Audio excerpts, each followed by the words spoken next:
tout le monde, j'espère que vous allez bien. On se retrouve aujourd'hui lundi de bon matin, il est 10h24 pour un nouveau live. Et aujourd'hui, le thème de ce live, je vais y arriver, dis donc, j'ai l'impression que ma langue est engourdie, mais pas du tout, tout va bien. Je suis en pleine forme.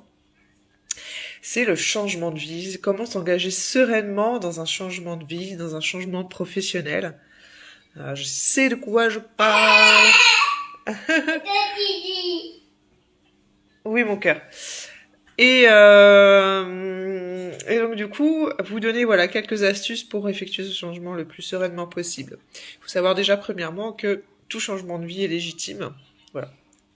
Il faut qu'il soit travaillé, il s'invente pas et il y a des questions à se poser au préalable, mais que tout changement de vie va s'opérer plus ou moins avec facilité à partir du moment où justement vous avez bien préparé le terrain et puis vous êtes bien accompagné. Si vous êtes mal accompagné, ça peut être très très très douloureux et du coup ce changement se fera dans la difficulté. Donc il est important de savoir que voilà, il y a des façons de faire et il faut être bien entouré pour ça. Parce que voilà, le but de tout changement de vie, c'est d'aller vers du mieux, du mieux, et puis vous recentrer sur vous. Donc autant que ça se fasse de la plus belle façon, qui soit le plus sereinement possible, bien entendu. Donc du coup, je voulais vous faire un petit live là-dessus. Effectivement, dans le coaching, on travaille au changement de Alors, malheureusement des fois il va y avoir des personnes qui sont en plein burn-out et qui se disent c'est plus possible, faut que ça change. Donc là ça va être pouvoir se recentrer et tout ça, mais on accompagne les gens au changement. Coucou Médric. Donc ici je vais vous parler de plusieurs phases. 3 phases à respecter, pour pouvoir entrer dans un processus de changement, professionnel, dans le cadre de ce live, choisi, et ainsi, devoir éviter de subir ce changement. Voilà, c'est ce que je vous dis, de le vivre dans la difficulté. Il y a 3 phases. Il va y avoir la phase de l'éveil, où il y aura tout un tas de choses à comprendre, de questions. Une phase de transition, et la phase de ritualisation. Alors, je vais vous parler premièrement de la phase d'éveil. Coucou, comment va? Alors, l'important d'aller au bout de ces 3 phases, parce que sinon, vous allez vous limiter, et c'est là aussi que vous allez rendre les choses plus difficiles. Et bien prendre en considération chaque phase, savoir qu'elles sont toutes importantes. Et il faut prendre le temps de les vivre. L'évolution se fait step by step. Après, il y a des fois, il y a des occasions qui se prêtent à nous et du coup, on est pris dans le feu du truc, dans le feu de l'action. Et puis après on a juste à se laisser guider, mais quand c'est quelque chose qui vient de vous et que vous devez enclencher, là il est bien d'être bien accompagné pour pouvoir suivre le processus et évoluer plus sereinement. Donc la phase d'éveil, ça va être la prise de conscience, entre ce que vous avez actuellement et ce que vous souhaitez avoir comme ce que vous souhaitez vivre, professionnellement. Donc vous allez avoir vos raisons. Donc c'est là où il est important de se poser les bonnes questions, parce que des fois, des personnes vont vouloir opérer un grand changement alors que c'est juste une démotivation. Et là, on va partir carrément sur autre chose au niveau du coaching, parce qu'une personne démotivée, c'est peut-être pas forcément un changement de carrière qu'elle va devoir opérer, contrairement à ce qu'elle pense. C'est peut-être un rééquilibrage dans sa vie. Vous voyez, des fois, c'est pas forcément faut changer du tout au tout, quoi. Et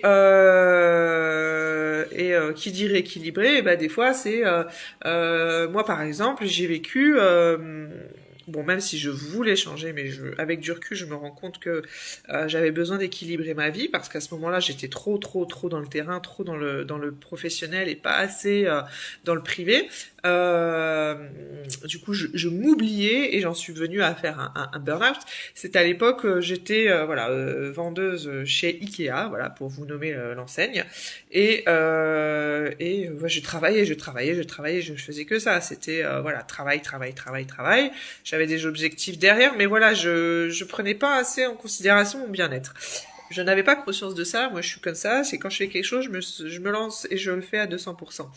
Et et j'avais pas cette notion, voilà, d'équilibre de vie, et ça a fini voilà, j'ai fini par péter une goupille, quoi, concrètement. Mais je pense qu'il aurait fallu, avant même que je prenne une décision de changement de vie radical, chose que j'ai faite à l'époque, qu'il aurait fallu que je prépare un peu plus le terrain, voilà. D'où l'importance d'être accompagnée, parce que du coup, je me suis laissée prendre et j'ai occasionné des changements et je me suis engouffrée dans une merde sans nom.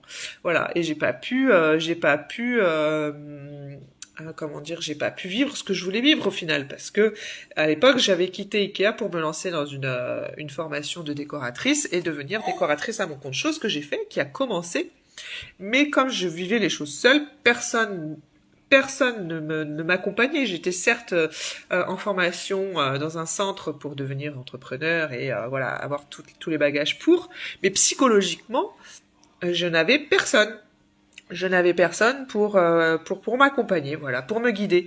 Et ça a été très difficile parce que du coup, j'ai pas pu aller au bout de ce que je souhaitais voir se concrétiser. Et j'ai été happée par la vie, happée par le quotidien, happée par un besoin financier qui au final n'arrivait pas comme je le pensais. Et du coup, j'ai mis ce projet de côté et j'ai été ce qu'on appelle à l'essentiel, hein, c'est pouvoir gagner ma vie, finir de payer cette formation que j'avais faite et puis ne serait-ce qu'avoir le minimum pour pouvoir subvenir à mes propres besoins, quoi. Bref, donc il est vraiment important de pas aller trop vite, parce que c'est vrai que quand on ressent des choses comme le burn-out, des choses comme ça, on a envie que ça aille vite parce qu'on a envie de sortir de cette situation, on a envie de respirer et puis on a envie d'occasionner un changement.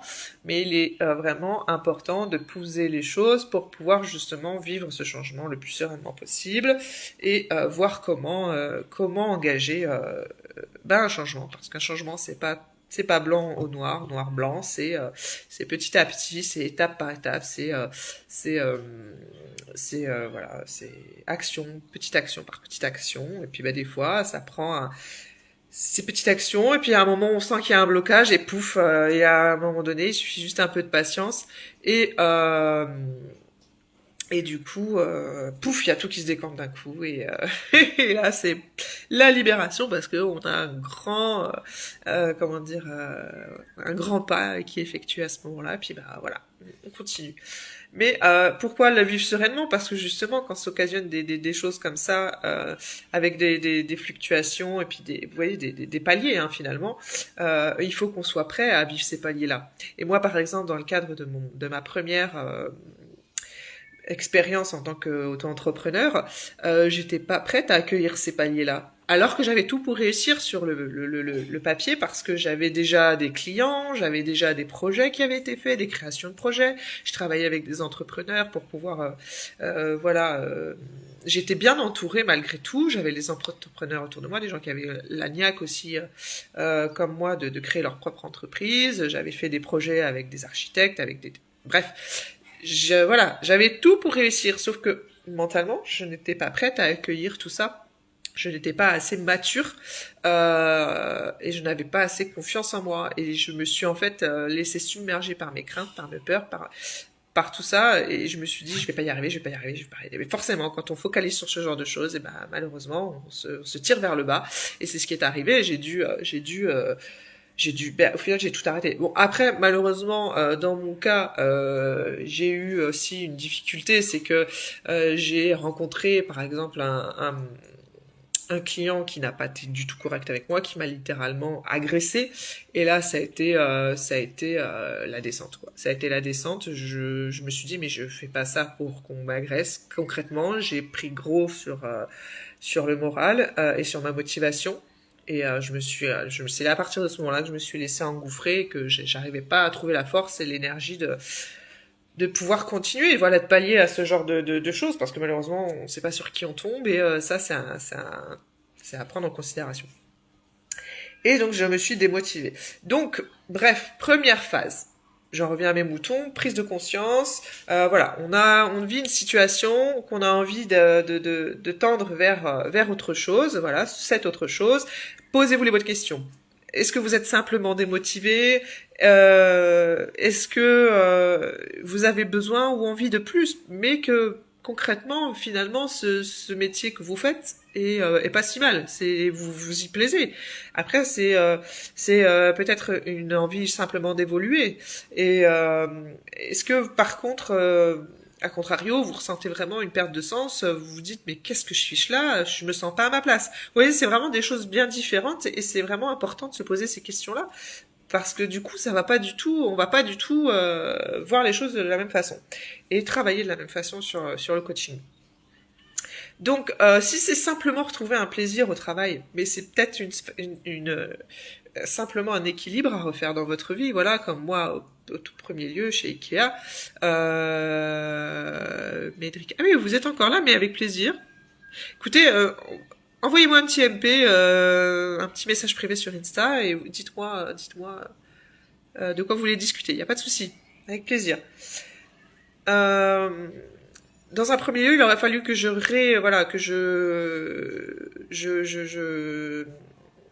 rééquilibre ma vie, hein, en général, et que je repositionne, enfin que je pose concrètement les choses que je voulais voir se réaliser. Vous voyez, plutôt que d'occasionner un grand changement et tout quitter, j'aurais peut-être pu simplement garder une sécurité et bon, ce que je pensais avoir, hein, parce que j'avais le droit à des aides du Pôle emploi et tout. Mais malheureusement, bon, bref. Une chose entraînant une autre. Je pense que ce qui m'a manqué surtout, c'est de pas avoir justement ce soutien derrière et cette personne qui, d'un regard un peu plus neutre, m'aurait donné, voilà, une autre vision des choses. Et voilà, si c'est simplement retrouver le plaisir au travail, ben en retrouvant du plaisir dans votre vie, hein, en général, déjà, ça peut changer la donne. Si c'est simplement regagner de l'énergie, de l'enthousiasme, eh bien c'est pareil, ça va être pas forcément lié au travail, ça va être une chose qu'il va falloir rééquilibrer dans votre vie privée, dans votre sphère privée, parce que le moral vient beaucoup de ce que vous engagez dans votre vie en général. Ça peut être un besoin de prendre soin de vous, de votre santé, rééquilibrer certaines choses, du sport, de l'alimentation, et du coup vous vous sentez mieux intérieurement, et puis du coup toutes ces choses que vous pensiez qui venaient du travail, finalement non, c'est votre bien-être général, et du coup ça va influencer sur tout votre vie en général. Donc voilà, il y a ceci où voilà, vous avez une baisse de morale et vous avez besoin de reprendre un second souffle pour vous engager pleinement dans votre travail, hein, qui finalement allait objectivement parlant, les projets vous plaisaient et du coup voilà, des fois c'est temporiser peut-être son travail, s'offrir, je ne sais pas moi s'il y a des personnes qui ont la possibilité de le faire, une nouvelle formation pour se réoxygéner, se recentrer, voire peut-être une formation qui leur permettrait d'évoluer, ou une formation sur carrément autre chose, qui pourrait devenir une hobby à côté, ou une seconde activité pour le fun, vous voyez, pour le plaisir, pour un second revenu. Bref. Et du coup, ça vous redonne un regain sur l'activité première parce que du coup, voilà, vous avez retrouvé goût au plaisir. Enfin, vous avez retrouvé cette notion de plaisir dans ce que vous faites, et puis vous vous sentez évoluer. En fait, c'est ça aussi. C'est ça que les gens oublient beaucoup et vont surtout axer. Enfin, ils vont dire oui, c'est la faute de mon boulot, la nanani nanana, parce que ils ne s'autorisent pas. Et c'est ça qu'il faut que vous compreniez, si vous tombez sur cette vidéo, les 3/4 des gens ne s'autorisent pas à l'évolution. Ils ont ce qu'ils ont, mais ils vont pas... ils vont se focaliser sur ouais, mais je gagne pas assez, mais si, mais ça, mais pensez à votre propre évolution avant de penser salaire. Après, voilà, salaire, bien entendu, on est d'accord, c'est important, mais pensez d'abord en termes d'évolution, parce que sinon votre bien-être, c'est pas un chiffre qui va vous le donner. Votre bonheur, c'est pas un chiffre qui va vous le donner, ça va être temporaire. Si vous faites ça uniquement en termes de salaire, ce bien-être-là, il va vite s'effacer, il va vite s'amoindrir. Oui, on peut dire. Donc, pensez d'abord en termes d'évolution et de vous, comment vous avez envie d'évoluer. C'est surtout ça, number one. Si vous êtes dans un travail où vous ne vous sentez pas forcément valorisé et reconnu dans ce que vous faites, il est peut-être bien de poser les choses de recadrer les choses avec vos supérieurs. Voilà, leur faire comprendre qu'après c'est aussi une façon de dire, façon de parler, de se mettre en avant auprès de ses supérieurs, de vous dire voilà, moi je vous fais un travail irréprochable, on est bien d'accord, et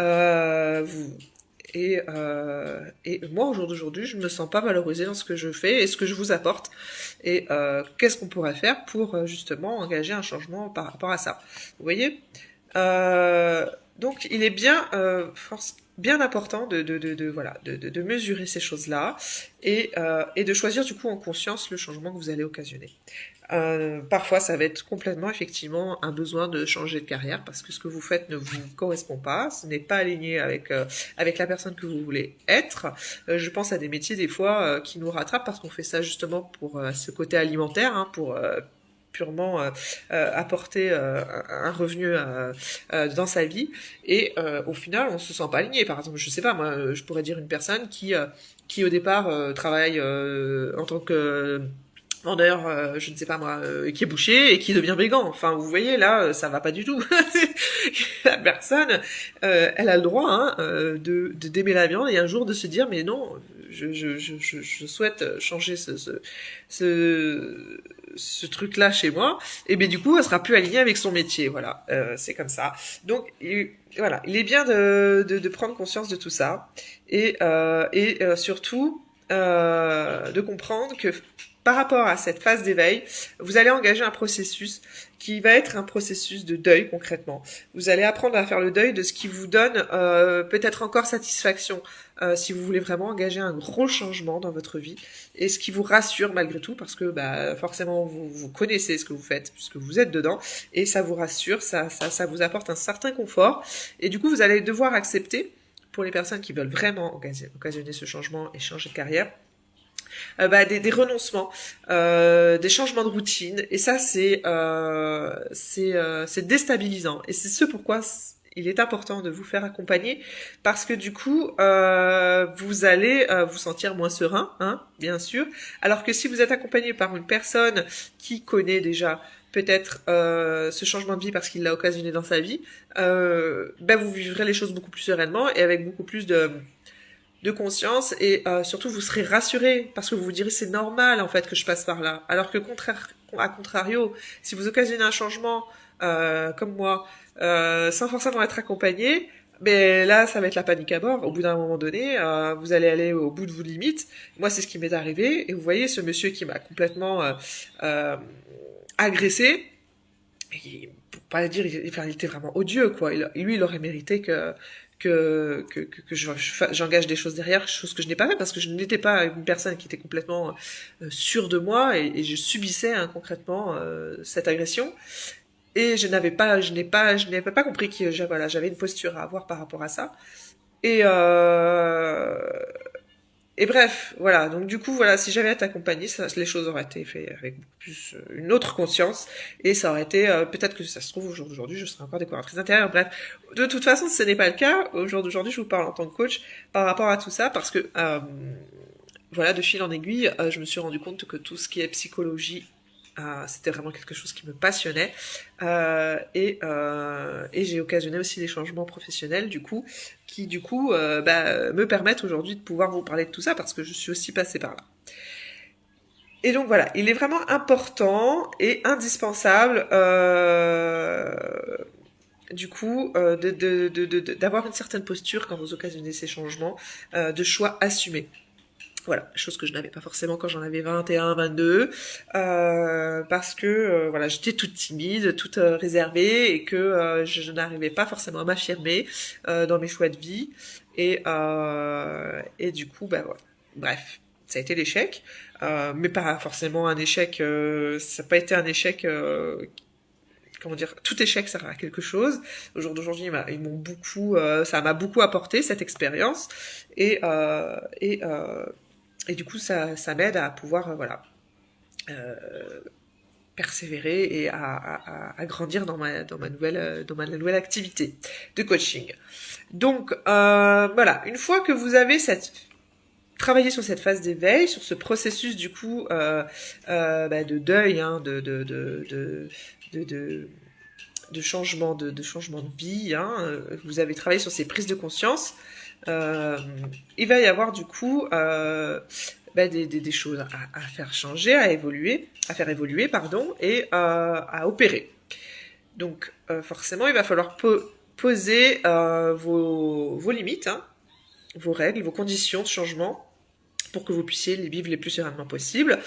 Quelles sont vos limites, hein, face à comment vous voulez vivre les choses. Comme je vous ai dit, peut-être opérer un changement, ça peut d'abord être vouloir dire peut-être diminuer un contrat que vous avez à plein temps pour pouvoir laisser un peu plus de place à une activité.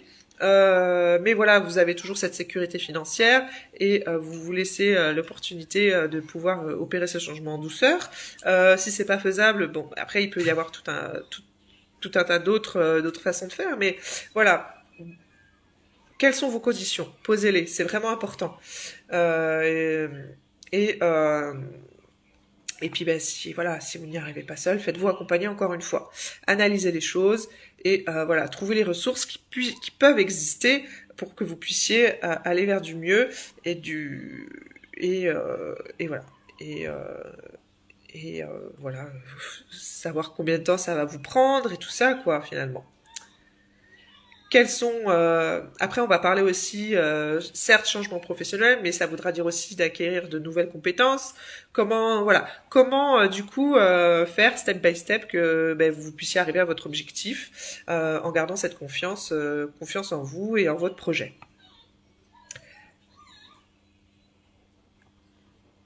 Donc, il est aussi important de savoir, d'apprendre à vous connaître, d'où ce que je vous disais, cette fameuse confiance en vous que je n'avais pas forcément à 21 ans, moi par exemple, et que je n'avais pas jaugé.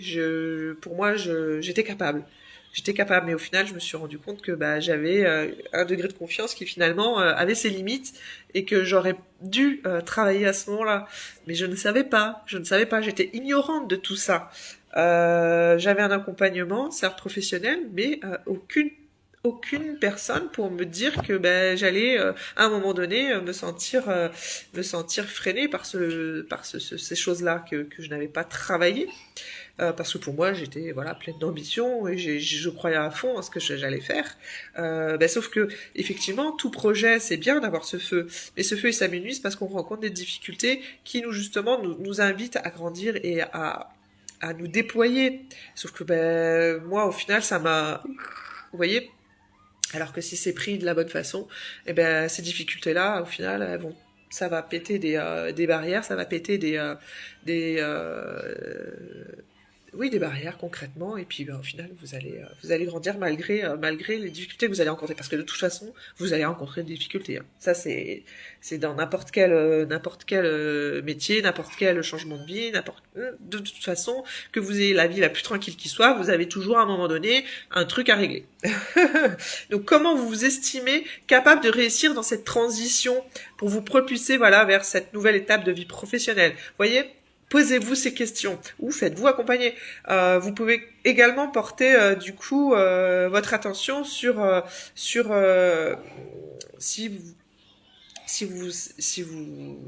voulez être rassuré un max sur votre rapport à l'action. Chaque jour, je décide de faire telle action.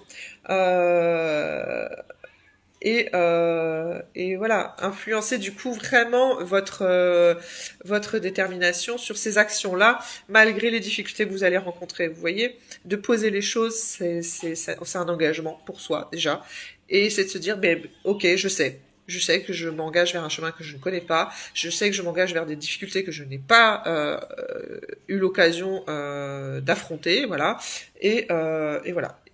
Mais voilà, je sais que si j'acquiers telle compétence, j'acquiers tel degré de confiance en moi, parce que bah, de toute façon, on peut pas savoir tout à l'avance, on est d'accord.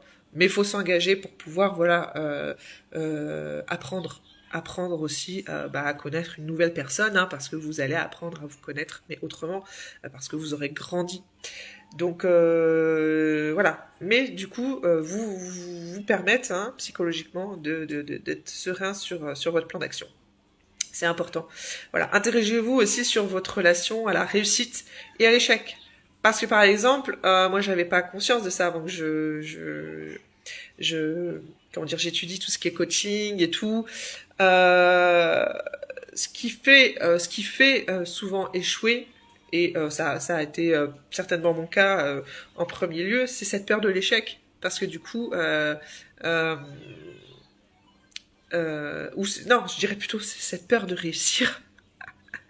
Parce que bah, du coup, elle engage aussi, comment dire, bah, être connu de plus de monde. Enfin, moi, dans mon cœur de métier, en tout cas, c'est ça. Et n'importe quel entrepreneur. Mais moi, qui travaille sur la toile, principalement, voilà, c'est... Et je n'en avais pas forcément conscience à un moment donné. Et qui veut dire être ben, vu et connu par plus de monde, je veux dire plus de critiques. Comment vous... Bah, du coup, moi, dû à ce premier comment dire... traumatisme hein, que j'ai pu avoir avec ce fameux client de cette première activité en tant que décoratrice, je pense que c'est resté ancré en moi dans cette deuxième euh, comment dire activité d'entrepreneur que j'ai pu lancer. Ça va faire 4 ans maintenant. Je n'avais pas conscience que du coup j'ai fait un blocage parce que je n'acceptais pas la critique comme il aurait fallu. Ça aussi, c'est à travailler. Et du coup, j'avais peur de réussir. Euh, bon, après, j'ai eu d'autres choses. Hein. J'ai eu d'autres personnes qui m'ont mis des bâtons dans les roues. Sinon, c'est pas marrant. Et sans forcément avoir cette peur de réussir. Hein. Voilà. Mais sinon, ça serait trop simple hein, s'il y avait que ça à faire. Et à élucider comme... Mais du coup, voilà. Et dans un premier temps, oui, j'avais peur de réussir, donc qui m'a bloqué hein, dans mon élan. Et c'est important de déceler ces choses-là aussi parce que du coup, on aurait tendance à se freiner. Bref. Et on n'en a pas forcément conscience nous-mêmes, à part si vous travaillez énormément sur votre développement personnel, hein, parce que moi, les trois quarts, ce sont moi qui a appris en autodidacte, hein, et j'ai fait des formations, mais voilà. Il y a beaucoup de choses que j'ai appris par moi-même, hein, parce que j'aime beaucoup m'auto-former, on va dire. Et donc voilà. Ensuite, donc une fois que vous avez évalué objectivement le contexte de votre vie professionnelle et personnelle que vous voulez avoir, que vous avez, du coup, vous êtes dans ce climat de confiance, hein, et que vous souhaitez, voilà, vous êtes prêt à dépasser vos peurs, vos doutes, et vous avez choisi du coup, voilà, la voie du sens pour vous, hein. Et bien, il est aussi important d'analyser le contexte environnemental parce que il faut savoir qu'il aura un énorme poids sur vos actions et sur ce que vous allez du coup faire par rapport à cet engagement, ce nouvel engagement professionnel. Parce que si vous êtes dans un contexte familial qui va vous freiner constamment en disant mais de toute façon c'est n'importe quoi, il y a très peu de personnes qui réussissent dans ce chemin-là, enfin voilà, il peut y avoir tout un tas de choses comme je vous dis, ces fameuses critiques que vous allez devoir apprendre à recevoir, vous séparez, ça pourrait devenir concrètement un objectif qui finira à l'échec. Et du coup, vous aurez engagé ce changement et vous sentirez mal face à ça parce que au final vous serez laissé happer par ces critiques plutôt que de croire en vous et en votre projet tout bonnement. Donc voilà, faites attention aussi à ça, et ce pourquoi il est important encore une fois d'être accompagné, parce que si vous n'avez pas cette force au fond de vous d'avancer quoi qu'il arrive et de vous laisser happer par toutes ces difficultés déjà que vous allez rencontrer vous-même, et en plus de ça cet environnement qui est pas forcément positif, qui va être néfaste face à ce que vous voulez engager comme changement professionnel, je peux vous dire que c'est dur, c'est costaud. Donc il faut avoir les épaules, hein. Donc si vous avez rien qui vous pousse vers du positif, il faut avoir du mental, hein. Et voilà. Du coup, c'est important de comprendre que dépasser ses peurs, dépasser ses doutes, quand on a pas forcément un soutien derrière, voilà, c'est compliqué, c'est pas infaisable, mais c'est compliqué. Ensuite, il va falloir comprendre que face à ce changement professionnel, et bien forcément, vous allez attendre des résultats, hein, et également financiers. Donc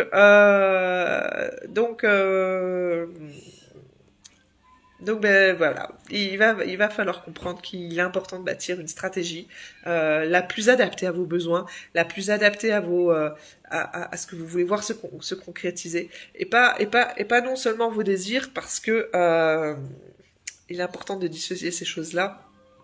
Parce que déjà on peut désirer quelque chose qui ne sera pas forcément quelque chose qu'on va avoir de suite. Il va falloir passer par un processus d'apprentissage, et en plus de ça fixez bien vos besoins actuels, parce que vous avez votre vie, et comme je vous dis, vous avez besoin de vous sentir en sécurité, vous avez besoin de vous sentir serein face à ce changement professionnel. Donc vous avez besoin de poser ces choses avec les besoins actuels, et pas forcément ce que vous désirez avoir. D'avoir un désir, c'est une chose, parce que c'est ce vers quoi vous voulez tendre, et c'est le rêve finalement qui vous pousse à ce changement, mais on va d'abord parler de besoins réels. Donc là, je vous ai fait part des 3 étapes, hein, pour bien vivre cette phase, cette première phase d'éveil, qui vont vous permettre en fait de poser les choses vers la concrétisation, hein, concrètement, vers cette phase de transition, et ensuite de ritualisation.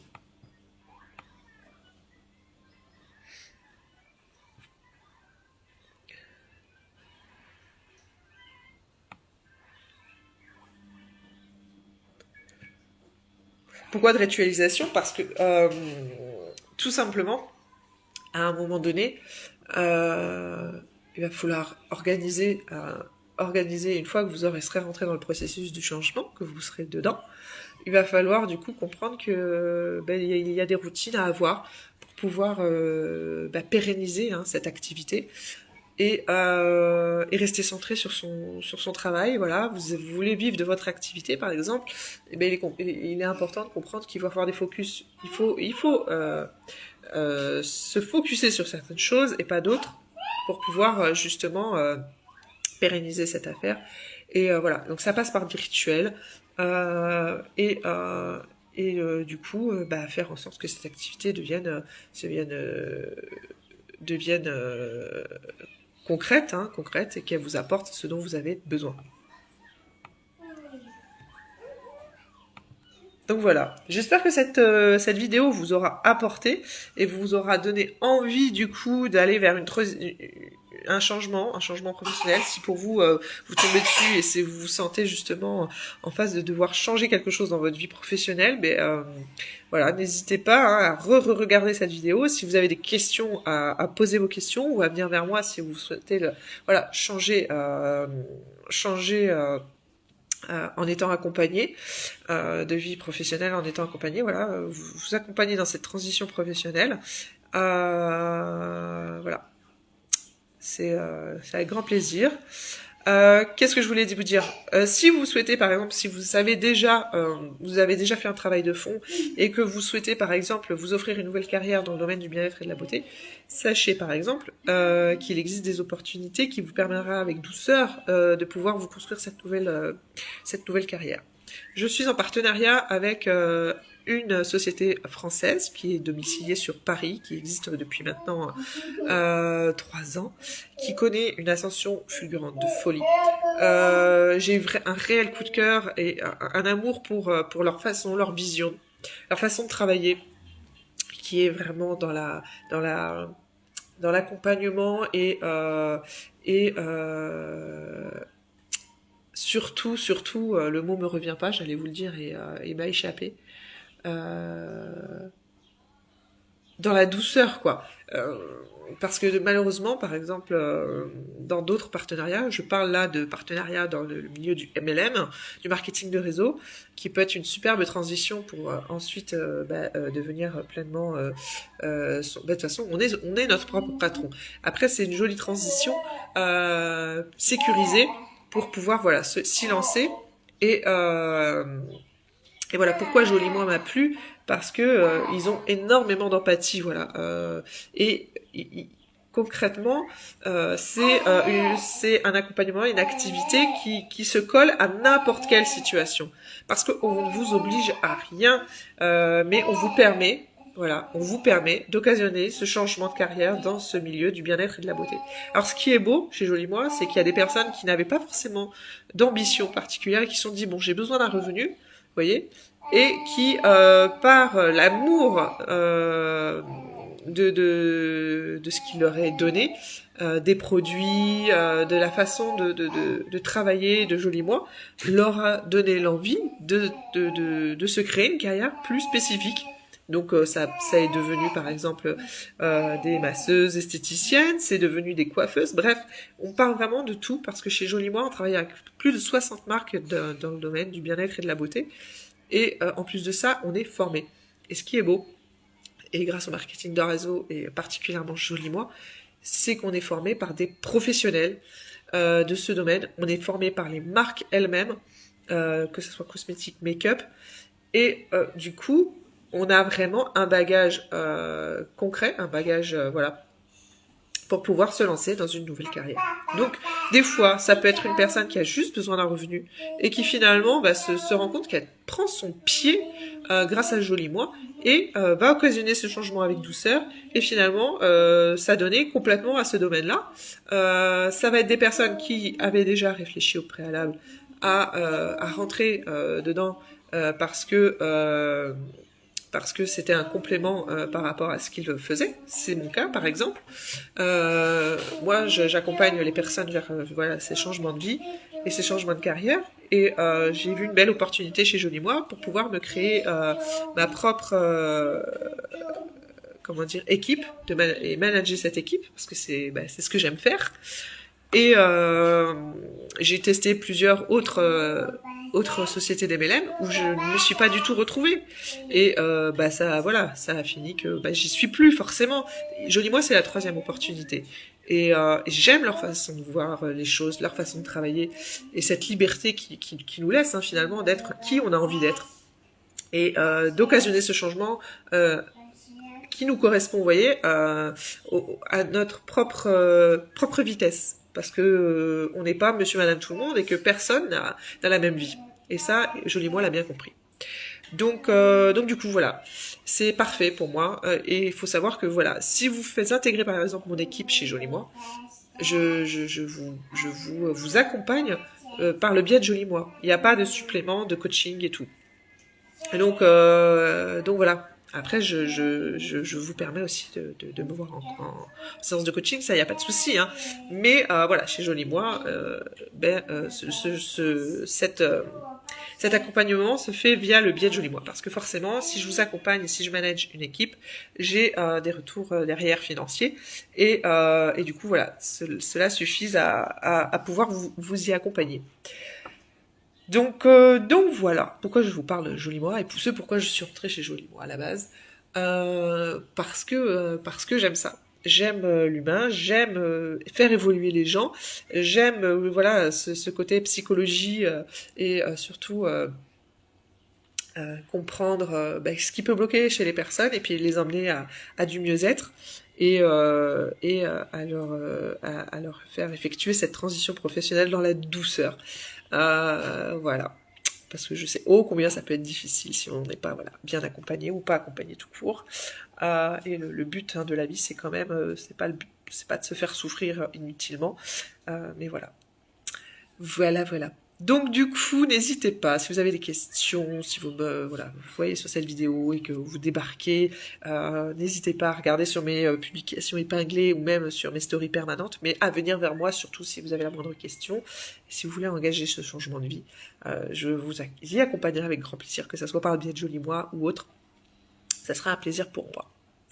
Voilà. Bon, je vous souhaite une belle journée. J'espère sincèrement que vous avez apprécié ce contenu. Je vous dis du coup à tout vite. Ciao.